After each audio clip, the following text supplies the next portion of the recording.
জানুয়ারি মাসের এক তীব্র শীতের সকাল। কুয়াশা ঘেরা পাহাড়ের ঢালে ছোট্ট গ্রাম সিলারিগাঁও তখনও ঘুমে আচ্ছন্ন।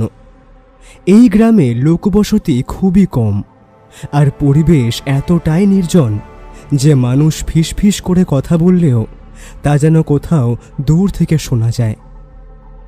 ঠিক এমন সময় হঠাৎ করেই জমিদার সুধাংশু রায়ের প্রাসাদ প্রমাণ বাড়ি থেকে ভেসে এলো এক আর্ত চিৎকার। বাড়ির লোক যখন সেই চিৎকার শুনে দৌড়ে গেল সুধাংশু রায়ের ঘরের দিকে, ততক্ষণে অনেক দেরি হয়ে গিয়েছে। কারণ সুধাংশু রায়, যার নাম সবাই ভয় আর শ্রদ্ধার সঙ্গে উচ্চারণ করে, তাকে পাওয়া গেল নিজের ঘরে গলা কাটা অবস্থায়। ঘরের দরজা ভিতর থেকে বন্ধ থাকায় সেটা ভেঙে প্রবেশ করতে হয় বাড়ির লোকেদের। জানালাও ছিল বদ্ধ অবস্থায়, অথচ মেঝেতে রক্তের ছাপ স্পষ্ট। ছেঁড়া কাগজের টুকরো আর একটি অদ্ভুত পুরনো মানচিত্র সেখানে পাওয়া গেল। আর সেই ছেঁড়া কাগজটায় সোজা সরল ভাষায় লেখা ছিল, গুপ্তধনের লোভী অভিশাপের কারণ, বেশি কৌতূহল ভালো নয়।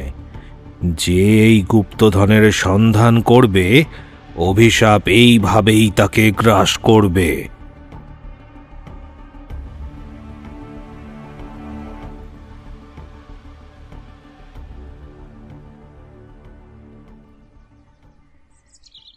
আমি আর ব্যোমকেশ কয়েকদিন হলো ছুটি কাটাতে এসেছি এই পাহাড়ের কোলে ছোট্ট শহর কালিম্পংয়ে। আমাদের উদ্দেশ্য নিতান্তই সাধারণ।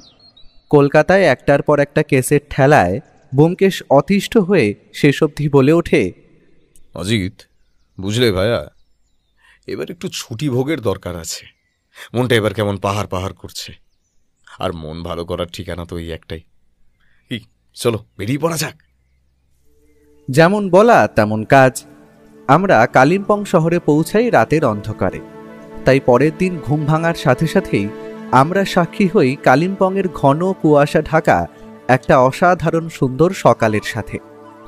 হোটেলের বাইরে থেকে ভেসে আসছে নানা রকম পাখিদের মিষ্টি ডাক। তবে এর মাঝেও সূর্যমামা ওঠার সাথে সাথেই কাঞ্চনজঙ্ঘা আমাদের সামনে নিজের অপরূপ সুন্দর রূপ উজাড় করে দিল। আমি যতবার কাঞ্চনজঙ্ঘা দেখি ততবারই যেন মুগ্ধ হয়ে উপভোগ করি সৃষ্টিকর্তার সৃষ্ট এই অসাধারণ ভাস্কর্য।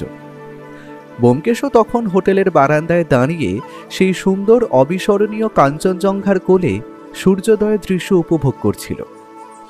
তবে কিছুক্ষণ পরেই বেয়ারা আমাদের চা আর সেই দিনের খবরের কাগজটা ঘরে দিয়ে গেল। গরম চায়ে চুমুক দেওয়ার সাথে সাথেই খবরের কাগজটা খুলে দেখলাম একটা খবর আমায় খুব আকর্ষণ করল। ব্যোমকেশ পাশেই ছিল। আমি তাকে পড়ে শোনালাম। ছোট পাহাড়ি গ্রাম সিলেরিগাঁওয়ের জমিদার সুধাংশু রায়ের রহস্যজনক খুন। বন্ধ ঘরের ভেতর থেকে উদ্ধার রক্তাক্ত দেহ, আর সাথে পাওয়া গেছে একটা অদ্ভুত মানচিত্র, যা নাকি গুপ্তধনের ইঙ্গিত। আর এই খুনের কিনারা করার জন্য প্রয়োজন একজন তীক্ষ্ণ বুদ্ধিসম্পন্ন একজন গোয়েন্দার। ব্যোমকেশ ঘটনা শুনে হাসতে হাসতে বলল, বুঝলে অজিত, সিলারিগাঁও কিন্তু কালিম্পং থেকে খুব বেশি দূরে নয়, ঘন্টা 5 রাস্তা। গুপ্তধনের খোঁজ, অভিশাপের গুজব আর একজন ধনী জমিদারের মৃত্যু, নিঃসন্দেহে ব্যাপারটা আকর্ষণীয়। ছুটি ভোগের সঙ্গে সঙ্গে মস্তিষ্কের কাজটা হলে মন্দ হয় না, কি বলো? শুনেছিলাম ঢেঁকি নাকি স্বর্গে গিয়েও ধান ভানে। আজ তা দেখেও নিলাম। আমার আপত্তি নেই। কাগজে যখন গোয়েন্দা চাই বলে বিজ্ঞাপন দিয়েছে, তখন আর অপেক্ষা করে লাভ কি? চলো বেরিয়ে পড়াই যাক। ব্যোমকেশ বলেই রেখেছিল সে বেরোবে, তাই আমরা আর দেরি করিনি। সকাল সকাল হোটেলেই ব্রেকফাস্ট সেরে তৈরি হয়ে নিলাম। একটা গাড়ি ভাড়া করে আমরা বেরিয়ে পড়ি সিলেরিগাঁওয়ের উদ্দেশ্যে। কি জানি কি রয়েছে কপালে। ব্যোমকেশ আগেই বলেছিল কালিম্পং থেকে গ্রামটার দূরত্ব ঘন্টা 5 পাহাড়ি পথ। গাড়ি যত ওপরে উঠছে, ঠান্ডা হাওয়ার তীব্রতাও যেন শরীরে কাঁপুনি ধরিয়ে দিয়ে যাচ্ছে।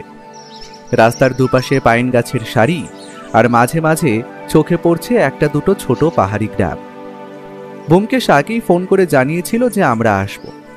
জমিদার বাড়ি পৌঁছে দেখি সেখানকার পরিবেশ বেশ ভারী।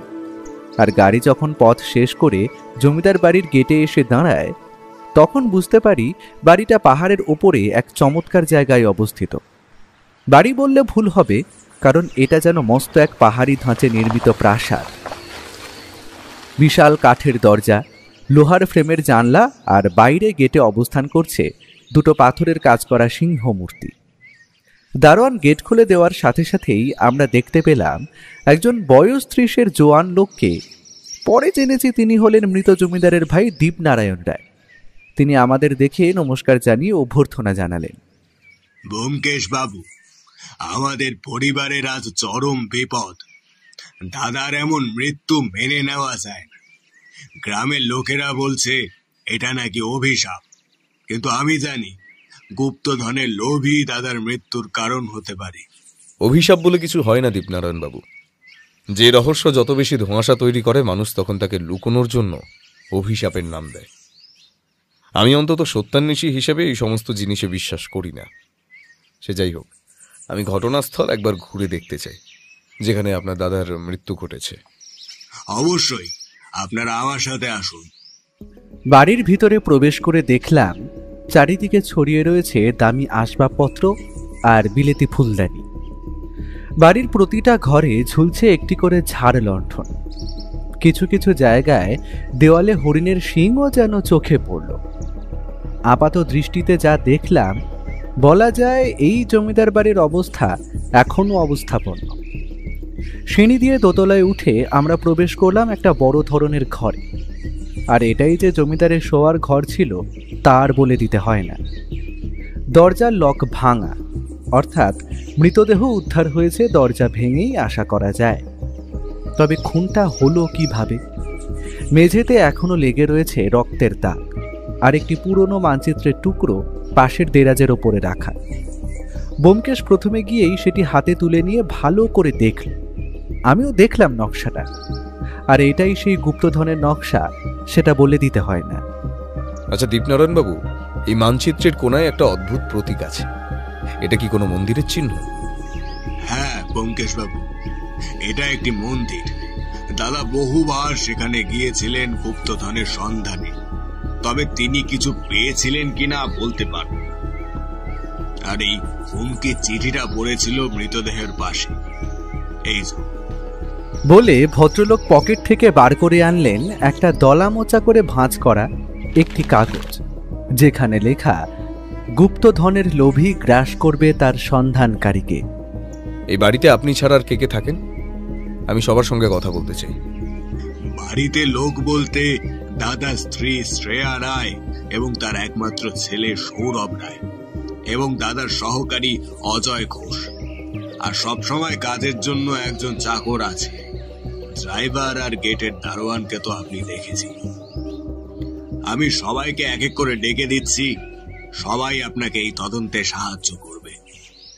আমরা সেই ঘর থেকে বেরিয়ে আসার সাথে সাথেই ঘরটা বন্ধ করে দেওয়া হলো। আমরা এবার বেরিয়ে গিয়ে বসলাম পাশের একটি ঘরে। প্রথমেই আমাদের সাথে দেখা করতে এলেন জমিদার বাবুর স্ত্রী। ভদ্রমহিলা এখনো তার স্বামীর মৃত্যু কাটিয়ে উঠতে পারেননি, তাই চোখ এখনো তার কান্নায় ভেজা। ব্যোমকেশ প্রশ্ন করল, আপনার স্বামী অর্থাৎ সুধাংশু বাবু কি আপনার সঙ্গে গুপ্তধন উদ্ধার নিয়ে কখনো কোনো কথা বলতেন? আর তার মৃত্যুর জন্য আপনি কি কাউকে সন্দেহ করেন? এমনি তো তিনি কারোর সাথে বেশি কথা বলতেন না, কিন্তু শেষের কটা দিন আমার স্বামী বলেছিলেন তিনি নাকি গুপ্তধনের খুব কাছেই পৌঁছেছেন। আমি তাকে বারবার সতর্ক করেছিলাম, কিন্তু তার ওই গুপ্তধনের লোভী তাকে শেষ করে দিল।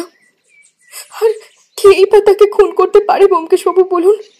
তিনি যে ঘরে রাতে কাজ করছিলেন সেটা তো বন্ধ ছিল। তার মানে আপনি বলছেন সেদিন রাতে সুধাংশুবাবু নিজের ঘরে কাজ করছিলেন অনেক রাত অবধি, আর আপনি তখন কোথায় ছিলেন? আমি তো আমার ছেলের ঘরেই শুয়েছিলাম। ছেলে কলকাতায় বড় কলেজে পড়াশোনা করে। ওর বাবার মৃত্যুর সংবাদ পেয়েও ছুটে এসেছিল। ও ওইসব খুনের সময় তো ছিল না, আর ও এই খুনের ব্যাপারে বিশেষ কিছু জানেও না। ঠিক আছে, আপনি এবার সেক্রেটারি অজয় ঘোষকে পাঠিয়ে দিন। ভদ্রমহিলা বেরিয়ে যেতেই বাইরে একটা কাশির শব্দ শুনতে পেলাম। বলছি আসতে পারি? হ্যাঁ অলোকবাবু, আসুন। আপনার প্রথম প্রশ্ন হলো, আপনি এখানে কতদিন কাজ করছেন, আর জমিদার বাবুর মৃত্যুর জন্য আপনি কি কাউকে সন্দেহ করেন? দেখুন গোয়েন্দাবাবু, সুধাংশু রায় তার জমিদারি জীবনে অনেক শত্রু তৈরি করেছিলেন। গ্রামের অনেকেই তার প্রতি বেশ ক্ষুব্ধই ছিল। যে কেউই প্রতিশোধ নেওয়ার জন্য তাকে খুন করতেই পারে। আর আমি এই কয়েক মাস হলো কাজ করছি। এর আগে যে কাজ করত তার নাম অলোক সেন। তাকে জমিদার বাবু অন্য কাজে দরকার বলে আমাকে এই কাজে বহাল করেছিলেন। ব্যোমকেশ অজয়ের দিকে গভীর দৃষ্টিতে চেয়ে বলল, আপনি ভুল করছেন অজয়বাবু, আমি গোয়েন্দা নই, আমি সত্যান্বেষী, আর সত্য অনুসন্ধানই আমার পেশা। সে যাই হোক, জমিদার বাবুর শত্রু হওয়ার কারণ? ও আচ্ছা আচ্ছা, মাফ করবেন। দেখুন, ধনির যে শত্রু হবে তা তো আপনাকে আর আলাদা করে বলে দিতে হবে না ব্যোমকেশবাবু।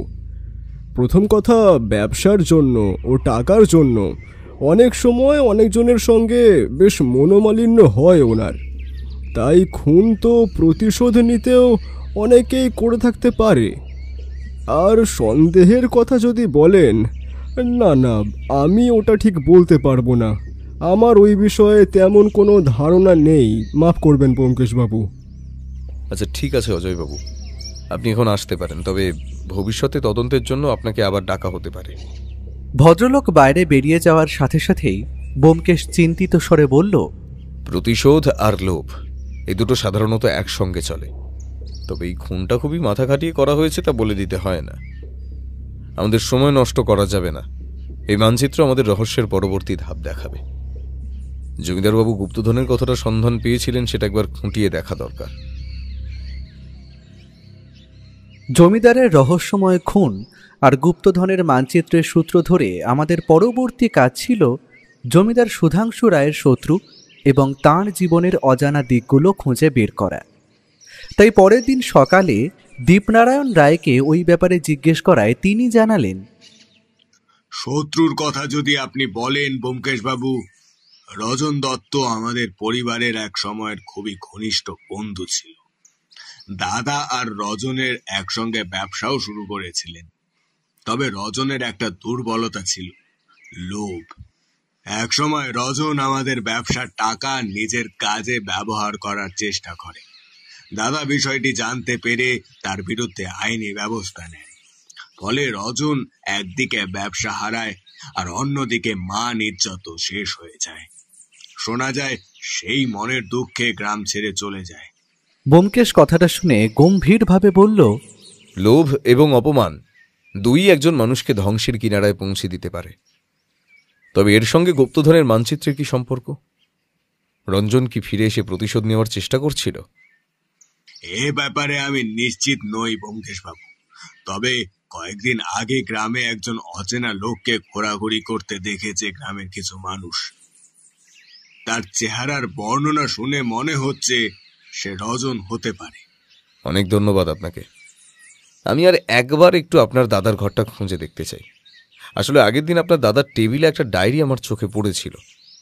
ভদ্রলোক আশা করি ডায়েরি লিখতেন, কিন্তু কাল বাড়ির সকলকে জিজ্ঞাসাবাদ করার দরুন সেটি দেখা হয়নি। অবশ্যই। তবে ব্যোমকেশবাবু, আমার মনে হয় ওই ডায়েরি পড়ে আপনি হতাশ হবেন। কারণ দাদা বেশি দিন ডায়েরি লিখতেন না। হঠাৎ করেই যদি কোনো স্মরণীয় বা বিশেষ দিন তার জীবনে ঘটলে তিনি সেটা ডায়েরির পাতায় বন্দী করতেন। হতাশ হতে আমার কোনো অসুবিধাই নেই দীপনারায়ণবাবু। এই কেসের কিনারা করতে গেলে এটা অত্যন্ত প্রয়োজনীয় তথ্য হতে পারে। আর তোমার দাদার ওই টেবিলে রাখা ডায়েরিটাই আমার দরকার। দীপনারায়ণবাবু আপত্তি জানান। তিনি তৎক্ষণাৎ সেটি এনে ব্যোমকেশের হাতে তুলে দেন। ব্যোমকেশ বোধ করি আজ আর কোথাও বেরোবে না। জমিদার বাবুর ডায়েরি পড়ে এসে তথ্য খুঁজতে বসবে আজ। আমি আর কি করি, বাড়ির ব্যালকনিতে বসে সামনের পাহাড়ের কোলে ভেসে যাওয়া মেঘের খেলা দেখছিলাম। তবে আমার মাথায় ঢুকছিল না যে বাড়ির বড় গেটে পাহারাদার আছে, বাড়িতে রাতে লোক আছে, তার ওপর জমিদারের ঘরের দরজা রাতে বন্ধ ছিল। খুনি কিভাবে তাকে খুন করল একটার পর একটা রহস্য যেন মেঘের মতো ভেসে আসছিল, আর ব্যোমকেশ জানে এই রহস্যের সমাধান করতে হলে চাই সঠিক তথ্য, তাই সে সেটাই সংগ্রহ করতে বসেছে। সময় মতো আমাদের দুপুরে খাওয়ার জন্য ডাক পড়ল। সেই খাবার টেবিলে যা সব এলাহি আয়োজন তা দেখে তো আমি অবাক হয়ে গেছি, কারণ সামনে সাজানো রয়েছে গরম গরম ধোঁয়া ওঠা ভাত, তারপর মাছের মাথা দিয়ে বিউলির ডাল, শুক্তো, আরও 3 রকম ভাজা, কাতলা মাছের কালিয়া, চিংড়ি মালাইকারি, আর শেষ পাতে খাসির মাংস, মিষ্টি, চাটনি, পাঁপড় সবই আছে। খাওয়ার টেবিলে যেন আমরা উঠতে যেতে চাইলেও খাওয়ার যেন ফুরোতেই চায় না। খাওয়া দাওয়ার এত এলাহি আয়োজন দেখে বুঝতে পারলাম জমিদার বাড়ির অতিথি আপ্যায়ন অত্যন্ত নিপুণভাবে করা হয়। সে যাই হোক, আমাদের জন্য আলাদা একটা ঘর দেওয়া হয়েছিল। দুপুরে একটু ব্যোমকেশ খাওয়া দাওয়া সেরে ঘরের মধ্যেই সিগারেট জ্বালিয়ে এদিক ওদিক পায়চারি করছিল। আমি বুঝতে পারলাম ও কিছু একটা জিনিস নিয়ে চিন্তা করছে। আমি আর থাকতে না পেরে জিজ্ঞেস করলাম, আচ্ছা ব্যোমকেশ, তুমি তো সারা দুপুর বসে ডায়েরিটা পড়ছিলে, সেটা দিয়ে কি কোনো নতুন তথ্য আবিষ্কার হলো? ব্যোমকেশ একবার সিগারেটে টান দিয়ে নিজের পকেটে হাত ঢুকিয়ে একটা কাগজ বার করে আমার হাতে দিল। আমি যতদূর দেখে বুঝলাম এটা কোনো হুমকি জাতীয় চিঠি, আর চিঠিটা পড়ে আমার শিরদাঁড়া দিয়ে হিমশীতল স্রোত বয়ে গেল, কারণ সেখানে লেখা ছিল, সুধাংশু, একদিন তোমার প্রতিটি কাজের জন্য আমি প্রতিশোধ নেব। তুমি আমার জীবন ধ্বংস করেছ, তবে মনে রেখো আমি তোমাকে শেষ করে ছাড়ব। চিঠিটা পড়ে আমি ব্যোমকেশকে জিজ্ঞেস করলাম, ব্যোমকেশ, আমি এখানে একটা জিনিস বুঝতে পারছি না, খুনের উদ্দেশ্যটা কি? গুপ্তধনের জন্য কি সে খুন করলো, নাকি প্রতিশোধ নেওয়ার জন্য? আচ্ছা, তোমার কি মনে হয়? বুঝলে অজিত, খুনির উদ্দেশ্য খুঁজে পাওয়া খুবই এখানে অত্যন্ত গুরুত্বপূর্ণ। রঞ্জন যদি খুন করে থাকে তবে সে শুধু প্রতিশোধই নেয়নি, বরং সে গুপ্তধনের নকশা উদ্ধার করতেও খুনের পরিকল্পনা করতে পারে বলে আমার বিশ্বাস। তবে এখন কি করণীয়? বিকেলে একবার গ্রামের মন্দিরের দিকে যেতে হবে। যে নকশার টুকরো আমাদের হাতে এসেছে সেটাই যে মন্দিরের উল্লেখ আছে সেটা একবার ঘুরে আসা দরকার, যদি কোনো নতুন তথ্য উদ্ধার হয়। যেমন বলা তেমন কাজ। সেই দিন বিকেল 4টে নাগাদ আমরা বেরিয়ে পড়লাম সেই মন্দিরের উদ্দেশ্যে। দীপনারায়ণবাবু আমাদের সাথে যাবেন বলেছিলেন, কিন্তু ব্যোমকেশ জানায় আমরা খুঁজে নিতে পারব।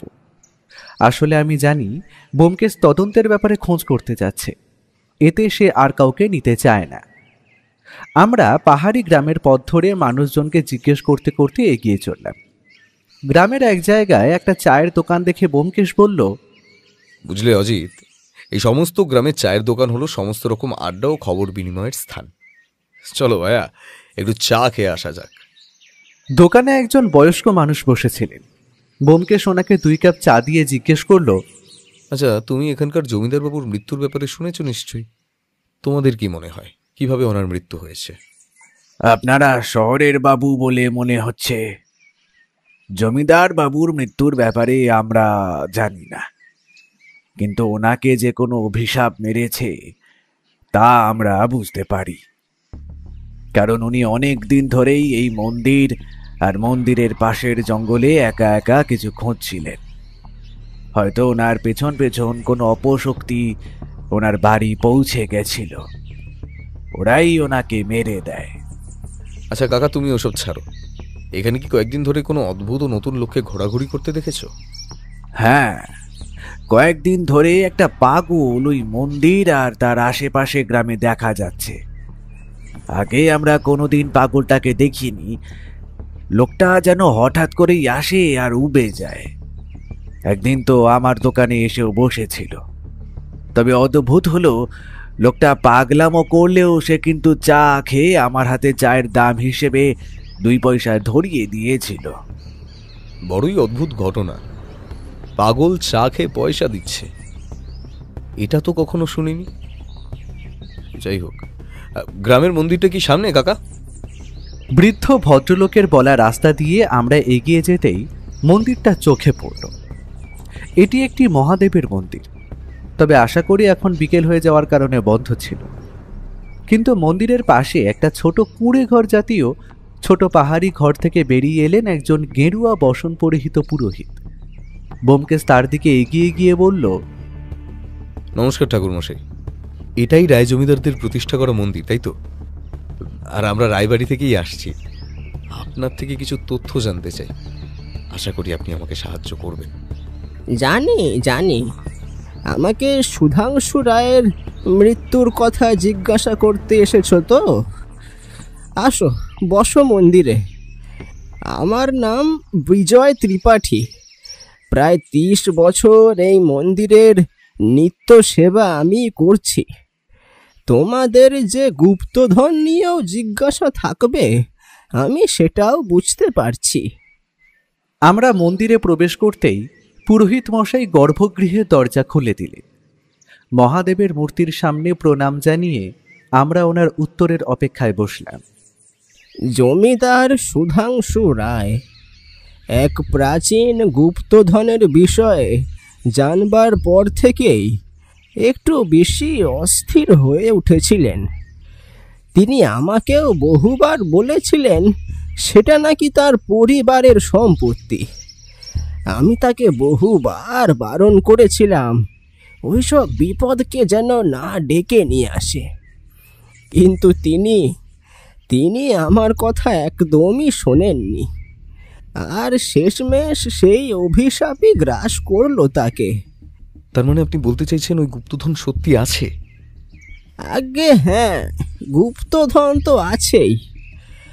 আমি আসলে কোনোদিন চাইনি যে জমিদার বংশের কারোর উপরে কোনো বিপদ নেমে আসুক, তাই ব্যাপারটাকে গোপন রাখি।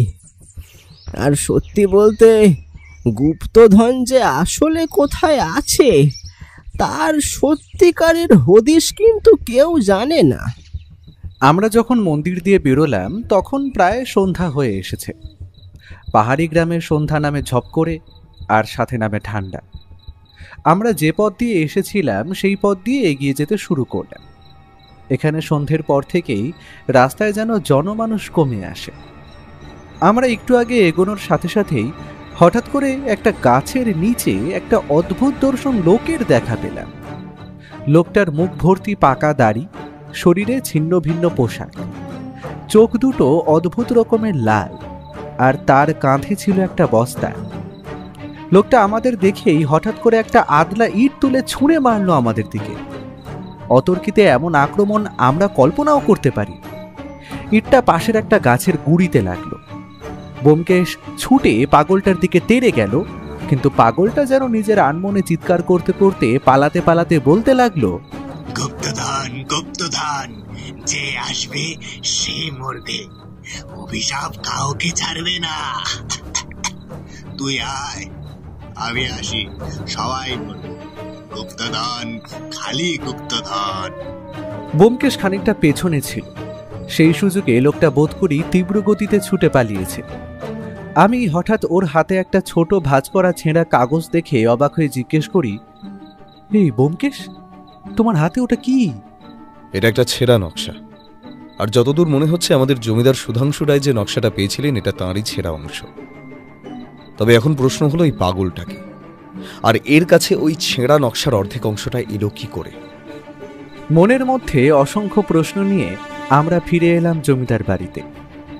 আমি জানি ব্যোমকেশ এখন নিজেকে ডুবিয়ে দেবে ভাবনার জগতে, ও প্রতিটা রহস্য এখন নিজের মনের মধ্যে সাজিয়ে নিতে চাইছে। তাই আর ওকে বিরক্ত করলাম না।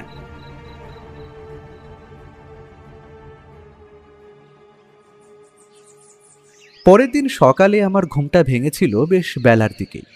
সেজন্যই আমি আর ব্যোমকেশকে ঘরে দেখতে পেলাম না। বোধ করি সে হয়তো বেরিয়েছে তদন্তের ব্যাপারে নতুন কোনো তথ্য সংগ্রহ করতে। আমি তখন মনে মনে ভাবছিলাম এবার কি করা যায়। তাই আর দেরি না করে ব্যোমকেশের লাল রঙের ডায়েরিটা খুলে দেখলাম। আমি জানি এটা খারাপ দেখায়, তবে আমার জন্য কৌতূহল সংবরণ করা অসম্ভব হয়ে পড়ছিল। ডায়েরিটা খুলে কিছু প্রশ্ন দেখতে পেলাম আমি, যা অত্যন্ত রহস্যজনক। 1. খুন, কিন্তু কেন? গুপ্তধনের লোভ না প্রতিশোধ? 2. খুনি কি বাইরের লোক না বাড়ির ভিতরের? 3. গুপ্তধনের নকশার ব্যাপারটা আর কে কে জানে? 4 পাগল কি সত্যি পাগল, না সবটাই নাটক? 5 বদ্ধ ঘরে খুন অসম্ভব, তবে খুনটা হলো কিভাবে? 6 রঞ্জন এখন কোথায়? সে একা না তার সাথে আর কেউ আছে? 7 গুপ্তধনের নকশা একটা পাগলের কাছে থাকবে কেন? পাগলটাই কি রঞ্জন দত্ত? সবকটা প্রশ্ন পড়ে আমি যা বুঝলাম, এসবের উত্তর খোঁজা আমার কম্য নয়। এইসব প্রশ্নের উত্তর একজনই দিতে পারে, সে হলো সত্যান্বেষী ব্যোমকেশ বক্সী। ব্যোমকেশ যখন ফিরল তখন প্রায় বেলা 11টার কাছাকাছি। সে খালি ফ্রেশ হয়ে ঘরে এসে একটা সিগারেটে টান দিয়ে বলল, অলোক সেন নিখোঁজ হয়েছে অজিত, তাই জন্যই খবরটা শুনে তড়িঘড়ি ছুটে এলাম। আমি বুঝতে পারলাম না ব্যোমকেশ কার কথা বলছে। অলোক সেন নামটা তো আমার চেনা নয়। তাই ব্যোমকেশকে জিজ্ঞেস করলাম, সেটা আবার কি? আর হঠাৎ করে সে নিখোঁজ হতে যাবে কেন? লোকটা কি তদন্তের ব্যাপারে যুক্ত? সকাল সকাল দীপনারায়ণবাবু আমাকে খবরটা দেন যে অলোক সেন প্রায় কয়েকদিন ধরে নিখোঁজ। আর এই অলোক সেনই কিছুদিন আগে অবধি জমিদার বাবুর কাছে হিসেব নিকেশের কাজ করতেন। আমার মন বলে জমিদার মশাই অলোককে তার গুপ্তধন উদ্ধার করার সঙ্গী করেছিলেন, আর সে হয়তো এমন কিছু তথ্য জানতো যা তার বিপদ ডেকে আনতে পারত, তাই হয়তো গা ঢাকা দিয়েছে। তবে আমি লোকাল থানায় গিয়েছিলাম কোনো অচেনা মৃতদেহ আবিষ্কার হয়েছে কিনা এই কয়েকদিনে। তবে তারা জানায় এমন কিছু খুনের ঘটনা আপাতত ঘটেনি এই কয়েকদিনে। তবে তো ব্যোমকেশ, খুনি কি অলোক সেন লোকটার থেকে গুপ্তধনের হদিশ পেয়ে গেছে এতক্ষণে, তাই তো? আর জমিদার বাবুর খুন করার পর সেই খুনি কি অলোক সেনকে খুন করতে যায়? এটা তো একটা নতুন রহস্য ধরা দিল আমাদের কাছে। খুনি একজন নাকি দুইজন সেটা আমি জানি না, তবে এই আলোক সেন যদি খুন হয়ে থাকে তবে কিন্তু বুঝতে হবে এর পেছনে রয়েছে বিশাল বড় এক ষড়যন্ত্রের হাতছানি। এই রহস্যের সমাধান আমাকে করতেই হবে অজিত। ব্যোমকেশ এবার নকশা দুটোর টুকরো একসাথে জোড়া লাগিয়ে টেবিলের উপর রেখে গভীরভাবে পর্যবেক্ষণ করছিল। আমিও তার পাশে দাঁড়িয়ে দেখছিলাম, তবে কিছু উদ্ধার করতে পারলাম না। অগত্যার কৌতূহল চেপে না বসে প্রশ্নটা করেই ফেললাম, ব্যোমকেশ, এই মানচিত্রের খণ্ডাংশ কি কোনো নির্দিষ্ট জায়গার দিকে নির্দেশ করে? আর এটা কি সত্যিই কোনো গুপ্তধনের নকশা? আমার তো এটাকে খালি পুরনো দিনের এই অঞ্চলের ম্যাপের মতোই দেখতে লাগছে। আমার কথা শুনে ব্যোমকেশ অত্যন্ত উত্তেজিত হয়ে বলল, কি বললে তুমি অজিত? এই ব্যাপারটা তো আমার মাথায় আসেনি। হতেই পারে যে এই নকশা কোনো গুপ্তধনের নয়, এটা আসলে একটা ফাঁদ। আর সব থেকে বড় কথা, আমরা কিন্তু জানি না যে জমিদার বাবু এই নকশার টুকরোটা কোথা থেকে পেয়েছিলেন। একদম সঠিক কথা অজিত, তবে কয়েকটা প্রশ্ন এখনো থেকেই গেল বুঝলে। প্রথম, যদি ধরি রঞ্জন এই খুনটা করে থাকে তবে তার সম্ভাবনা কতটা? আর রঞ্জন যদি পাগল সেজে ঘুরে বেড়াতো গ্রামে, তবে জমিদারকে মেরে ফেলার পর তো তার প্রতিশোধ পূরণ হয়ে গিয়েছিল, তারপরেও কেন সে পাগলের বেশে থাকবে? আর যদি ধরো এই নকশাটা সত্যি সত্যি গুপ্তধনের হয়, তবে সেটার সম্ভাবনাও উড়িয়ে দেওয়া যায় না, কারণ মানচিত্রে দেওয়া প্রতীকগুলো সাংকেতিক, এগুলোকে মেলাতে হবে। তবে এই কাজটি সহজ নয়, মানচিত্র সম্পূর্ণ না হলে সঠিক জায়গা বের করা অসম্ভব। যদি গুপ্তধন থেকে থাকে সেটা উদ্ধার আমাকেই করতে হবে। তবে এখন আমাদের কি করণীয়? আমার মন বলছে ওই পাগলটা অনেক কিছু জানে, ওকে ধরতে হবে বুঝলে, কিন্তু দিনের বেলা তাকে ধরা অসম্ভব। আচ্ছা অজিত, গ্রামের লোকেরা আমাদের কি বলেছিল? পাগলটাকে কোথায় ঘোরাফেরা করতে দেখা যেত বলতো? যতদূর মনে পড়ে গ্রামের পুরনো শ্মশানে বলেছিল। তার মানে আমরা কি শ্মশানের দিকে যাব নাকি? আমি দেখলাম ব্যোমকেশের মুখে খেলা করছে একটা অদ্ভুত রকমের হাসি। তার মানে যে সেটা আমাকে আর বলে দিতে হবে না।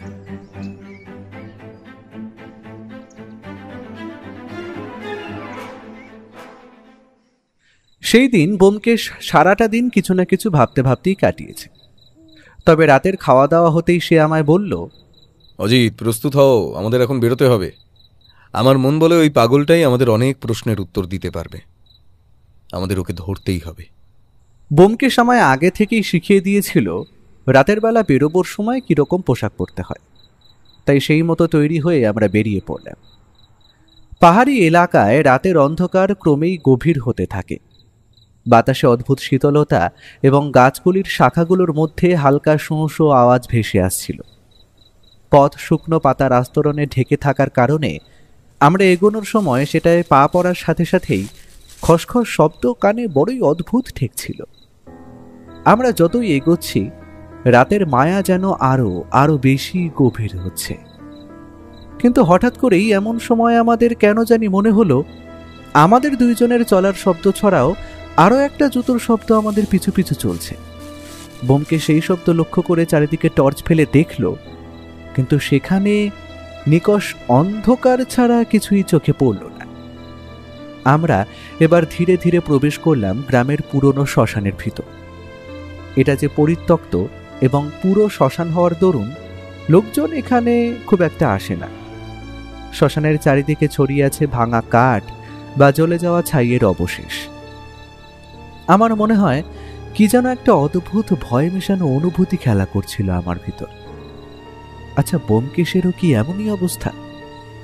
এমন অভিজ্ঞতা আমার জীবনে কোনোদিনও হয়নি। কিন্তু ঠিক এমন সময় আমাদের আচমকা চমকে দিয়ে দূরের একটা ঝোপ হালকা নড়ে উঠল।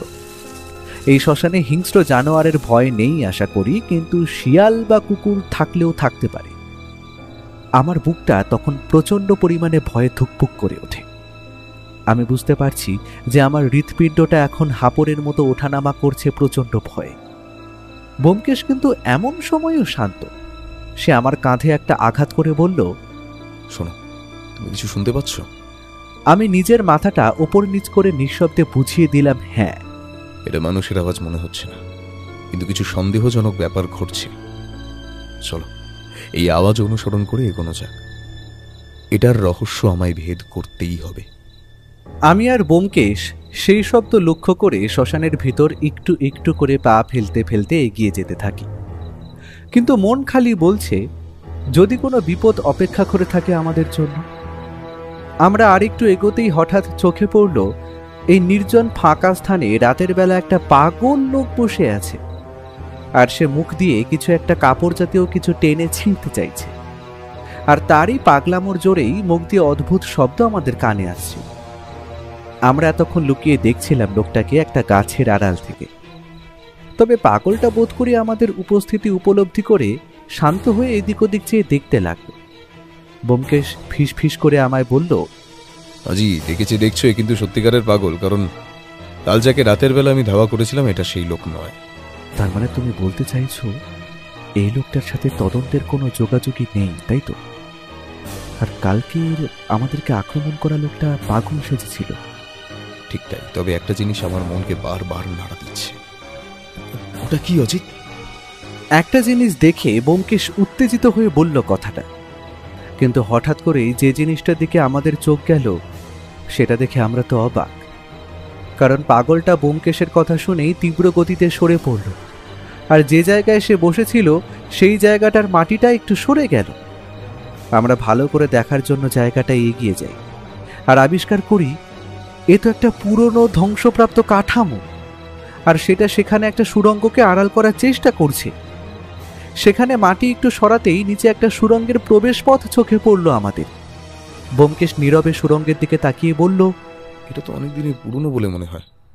বহু বছর আগে কেউ এই পথ ব্যবহার করত, আর এখন এটি তেমনি বন্ধ হয়ে গেছে। তবে এই স্থানটি আমাদের কিছু বলতে চাইছে। কারণ দেখো অজিত, মাটির জায়গাটা একটু পরিষ্কার, তার মানে কয়েকদিন আগে এখানে মানুষের পা পড়েছে। চলো ভিতরে গিয়ে দেখা যাক। ভেতরে কি আছে আমরা কিন্তু জানি না। কোনো বিপদ আমাদের জন্য কিন্তু অপেক্ষা করে থাকতে পারে। আমরা যদি এখন এটার রহস্য না ভেদ করি তবে হয়তো বহু কিছু আমাদের দিয়ে আড়াল হয়ে থাকবে। চলো সাবধানে এগিয়ে চলো। আমি আর কথা বললাম না, ধীরে ধীরে সুড়ঙ্গে প্রবেশ করলাম ব্যোমকেশের পেছন পেছন। সুড়ঙ্গটার ভেতরের পরিবেশ ছিল অন্ধকার এবং অদ্ভুত রকমের স্যাঁতস্যাঁতে ঠান্ডা। বাতাসে যেন একটা আঁশটে মাটির গন্ধ লেগেছিল। আমরা বুঝতে পারলাম এটা বেশ ভালো মতোই গভীর। ব্যোমকেশের টর্চ আমাদের সামনের পথ দেখাচ্ছে, আর একটু এগিয়েই আমরা একটা গোপন কক্ষের কাছে পৌঁছলাম। কক্ষটি পুরোটাই মাটির দ্বারা নির্মিত, আর অদ্ভুতভাবে সেটা ছিল অত্যন্ত নিস্তব্ধ। এমন সময় হঠাৎ আমার চোখে একটা জিনিস পড়তেই আমি চিৎকার করে উঠলাম, ব্যোমকেশ, সামনে দেখো, কোনে একটা পুরনো কাঠের বাক্স পড়ে। দ্রুত এগিয়ে গিয়ে বাক্সটির চারপাশে নজর দিতেই বাক্সটির গায়ে মোমের টুকরো এবং ছাইয়ের চিহ্ন চোখে পড়ল আমাদের। ব্যোমকেশ সন্দেহ ভরা কণ্ঠে বলল, এটা তো স্পষ্ট এখানে কিছু ধর্মীয় বা আধ্যাত্মিক কর্মকাণ্ড হয়েছে। মোমের টুকরো এবং ছাইয়ের চিহ্ন এই কথাই বলছে, কিন্তু কেন এখানে, আর কেন এই বাক্স? আমি ধীরে ধীরে বাক্সের দিকে এগিয়ে এসে বললাম, ব্যোমকেশ, এই বাক্সটার ভিতরেই গুপ্তধন নেই তো? ব্যোমকেশ এক মুহূর্ত চুপ হয়ে যায়। তার চোখে স্পষ্ট সন্দেহের চিহ্ন ফুটে উঠেছে। সে নিশ্চিত হয়ে বলে, হ্যাঁ, আমার মন বলছে এটি হলো গুপ্তধনের বাক্স, আর এটিকে আগেও খোলা হয়েছে। তার মানে জমিদার মশাই এটাকে আগেই খুঁজে পেয়েছিলেন এবং তিনি জানতেন এইখানে কেউ আসবে না, আর এই ধরনের গুপ্তধনের লুকিয়ে রাখার জন্য তিনি গোপন স্থানটি ব্যবহার করেছিলেন। এবার যে কাজটা ব্যোমকেশ করল সেটার জন্য আমি একদম প্রস্তুত ছিলাম না। সে দ্রুত গতিতে বাক্সের ওপরের ঢাকনাটা সরাতেই সেইখান থেকে উকি মারল হাজার হাজার সোনার মুদ্রা জাতীয় জিনিস। কিছু দামি জিনিসও ছিল সেইখানে, আর আমাদের টর্চের আলো পড়ায় সেইগুলো তীব্রভাবে চকচক করে উঠল। আমরা একদম সঠিক জায়গায় এসেছি অজিত। এটা হলো সেই গুপ্তধন, আর এটা উদ্ধার করা হয়েছিল আগেই, যা করেছিলেন জমিদার সুধাংশু রায়। তারপর সেটা এখানে লুকিয়ে রেখে যান, কিন্তু তার লুকোনোর কারণটা আমায় খুঁজে বার করতে হবে। ব্যোমকেশ, আমাদের উচিত এই কক্ষের চারপাশে জায়গাটা আরো ভালো করে খুঁজে দেখা। যদি এখান থেকে আরো কিছু তথ্য সংগ্রহ করা যায়। আমার কথা শেষ হওয়ার আগেই ব্যোমকেশ ভালো করে চারপাশটা ঘুরে আর পর্যবেক্ষণ করে জানালো, এখানে আর কিছু নেই অজিত, গুপ্তধন উদ্ধার হয়ে গেছে। এখন এই খবরটা পুলিশকে দিয়ে দিতে হবে, ওরা ওই গুপ্তধন উদ্ধার করে নেবে। তবে এখনো আসল রহস্য বাকি। কি রহস্য ব্যোমকেশ? কোন রহস্য? তবে আমার মাথা এতক্ষণে পরিষ্কার, আর সেই খুন কে করেছে তাও আমি বুঝতে পেরে গেছি। এবার খালি সময়ের অপেক্ষা আসল অপরাধীকে গ্রেফতার করতে।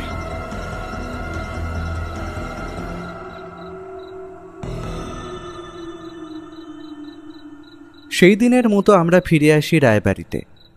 তবে সেই রাতে আমরা যে অভিজ্ঞতার সম্মুখীন হয়েছি তা ভাষায় প্রকাশ করা যায় না।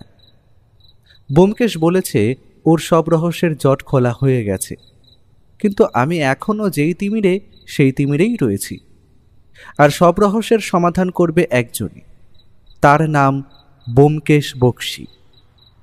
রাতের বেলা খালি ব্যোমকেশ একবার থানায় ফোন করলো, তবে সে যে অতক্ষণ ধরে কি আলোচনা করলো তা আমি জানি না। পরের দিন সকালে যখন ঘুম ভাঙলো তখন প্রায় 8টা হবে। আমি উঠেই দেখি ব্যোমকেশ তৈরি হচ্ছে, মনে হচ্ছে যেন কোথায় বেরোবে। আমি ঘুম জড়ানো চোখে জিজ্ঞেস করলাম, ব্যোমকেশ, এখন কোথায় যাচ্ছ?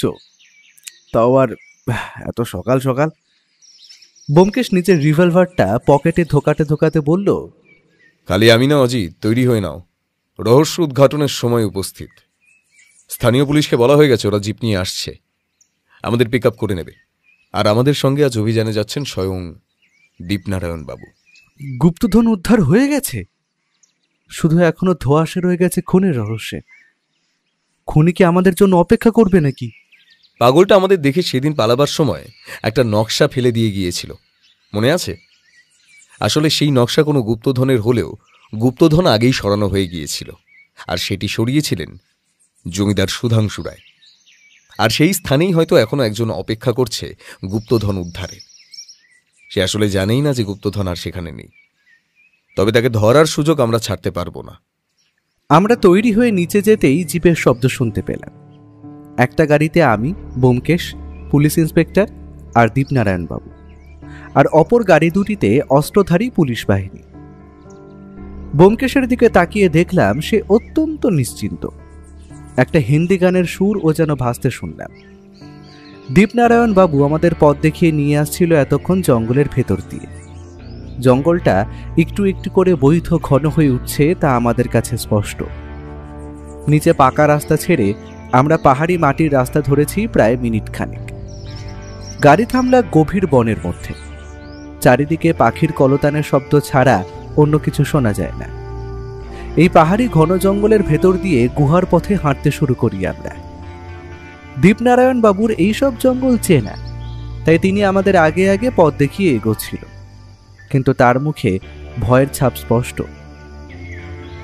এবার আমরা পাহাড়ি রাস্তার এমন একটা জায়গায় পৌঁছলাম যেখানে অবস্থান করছে একটা গুহামুখ, যেখানে মানচিত্রের নির্দেশিত প্রতীকগুলোর সঙ্গে মিলে যাচ্ছিল। ব্যোমকেশের কাছে বোধ করি এই গুহারই নকশা ছিল। তবে কি আছে এই গুহায়? ব্যোমকেশ নিজের গুরুগম্ভীর স্বরে বলল, এটাই সেই জায়গা। এখানে কিন্তু রঞ্জন দত্ত আর তার দলবলের লোকেরা লুকিয়ে থাকতে পারে। আমাদের অত্যন্ত সাবধানে এগোতে হবে। ব্যোমকেশের কথা শেষ হওয়ার আগেই আমাদের চমকে দিয়ে পেছন থেকে গম্ভীর কণ্ঠ শোনা গেল। আমরা পেছন ফিরে দেখতে পেলাম একজন বন্দুকধারী লোক তীব্র দৃষ্টিতে তাকিয়ে আছে আমাদের দিকে, আর তার পেছনে প্রায় জনা 6 লোক। বোধ করি লোকটার সাগরেদ হবে, যাদের মধ্যে একজনের হাতে একটা রিভলভার ধরা, যা এখন তাক করা আমাদের দিকে। ব্যোমকেশ নিজের রিভলভার বার করে তাক করল তাদেরই দিকে। গুন্ডাগুলো তখনও দাঁত বার করে কেমন যেন বিশ্রী রকমের হাসছে। আমাদের দল ভারী, কারণ পুলিশ বাহিনী বন্দুক উঁচিয়েই আছে। তবে আমি জানি ব্যোমকেশ চায় না যে এখানে কোনো খুনোখুনি হোক, তাই সে তীব্র চিৎকার করে বলল, তোমরা তোমাদের পিস্তলগুলো নিচে রেখে দাও। আমি কথা দিলাম তোমাদের কোনো ক্ষতি হবে না। আমি সবটা জানি, আর আমার কথা শুনলে তোমরা গুপ্তধন কোথায় আছে সেটাও জানতে পারবে। অশেষ প্রশংসা ব্যোমকেশ বক্সী মহাশয়। আপনি আমার জন্য পুরো গুপ্তধনটাই খুঁজে বার করলেন। আমি জানতাম গুপ্তধন আছে, আর সেটা আছে জমিদার সুধাংশু রায়ের কাছে। তবে সালা মরার আগে গুপ্তধনটা লুকিয়ে রেখে গেল। আমি হাজার খুঁজেও সেটা পাইনি। এই গুপ্তধনের হদিশ পাবার জন্য এই গুহার কাছে আমি দিন রাত খুঁজেছি, কিন্তু এখন আমার এই গুপ্তধন পুরোটাই চাই। রঞ্জন দত্তের চোখে ছিল প্রতিশোধ আর লোভের অগ্নি। ব্যোমকেশ আবার চিৎকার করে বলল, রঞ্জন দত্ত, আপনি কি এই গুপ্তধনের জন্য সুধাংশু রায়কে হত্যা করেছেন? রঞ্জন দত্ত হেসে বলল,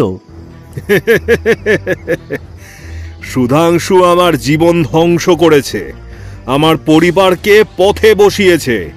আজ এই গুপ্তধনের মালিকানা হবে আমার, শুধুই আমার। কথাটা শেষ হওয়ার আগেই ঘটে গেল একটা অদ্ভুত ঘটনা, যার জন্য আমরা প্রস্তুত ছিলাম না। রঞ্জন লোকটার বোধ করি কথা বলার সময় একটু মনোযোগ অন্যদিকে গিয়েছিল। ঠিক সেই সুযোগকে কাজে লাগিয়ে ব্যোমকেশ তাক করে গুলি ছুড়ে দিল অপর বন্দুকধারী লোকটার পায়ের দিকে, আর ব্যোমকেশের টিপ অব্যর্থ। লোকটা তখন তীব্র যন্ত্রণায় ছটফট করছে মাটিতে পড়ে। ব্যোমকেশ চিৎকার করে বলল, সবাই পাথরের পেছনে লুকাও, সেখানে ওরা আমাদের দেখতে পাবে না। কিন্তু হঠাৎ আবার গুলির শব্দ শুনতে পেলাম আমরা, আর সেটা বেরিয়েছে রঞ্জন দত্তের বন্দুক থেকে। আর সেই গুলিটা লক্ষ্যভ্রষ্ট হয়ে গিয়ে লাগলো অপর একটি পাথরের গায়ে। পরপর একটা দুটো করে 5টা গুলি করল রঞ্জন দত্ত আমাদেরকে তাক করে। হয়তো সে প্রতিশোধের আগুনে পাগল হয়ে গিয়েছে, কিন্তু সেই সুযোগেই আমাদের পুলিশ ইন্সপেক্টর সহায় বাবু পেছনের জঙ্গল দিক দিয়ে ঘুরে গিয়ে দাঁড়ান রঞ্জন দত্তর পেছনে। রঞ্জন তখন এলোপাথারি গুলি ছুড়তে ব্যস্ত, কিন্তু কখন যে তার বন্দুক ফাঁকা হয়ে গেছে সেটা জানে না। বাকি পুলিশ দল এবার বন্দুক উঁচিয়ে তীব্র গতিতে ছুটে গেল লোকগুলোর দিকে। তখন যে যেদিকে পেরেছে ছুটে পালিয়েছে। আমাদের হাতে গ্রেফতার হয় রঞ্জন দত্ত ও তার দলের 3 জন লোক। যে লোকটার পায়ে গুলি লেগেছিল তাকে তৎক্ষণাৎ স্থানীয় হাসপাতালে পাঠানোর ব্যবস্থা করা হয়। রঞ্জন দত্ত এখন মাটিতে হাঁটু গেড়ে মাথার ওপর 2 হাত তুলে স্যারেন্ডার করার ভঙ্গিতে বসে আছে। ব্যোমকেশ ওনার দিকে এগিয়ে গিয়ে গম্ভীর স্বরে বলল, রঞ্জন দত্ত, প্রতিশোধ আর লোভ কখনো মানুষকে শান্তি দিতে পারে না। তোমার জীবনের এই পরিণতি তোমার নিজের হাতেই লেখা হয়েছে। আমি এবারে থাকতে না পেরে জিজ্ঞেস করেই ফেললাম, তার মানে কি খুনটা করেছিলেন এই রঞ্জন দত্তই? আর গুপ্তধনের লোভ আর প্রতিশোধের জন্যই কি তিনি খুনটা করেন? তোমাদের কাছে এখন সব রহস্যের জট খোলার সময় এসেছে। পুলিশও তাহলে সঠিক অপরাধীকে ধরতে পারবে। প্রথমেই আসি রঞ্জন দত্তের কথায়। সে কিন্তু এই কেসের গুরুত্বপূর্ণ অংশ। তবে সে একমাত্র খেলোয়াড় নয়।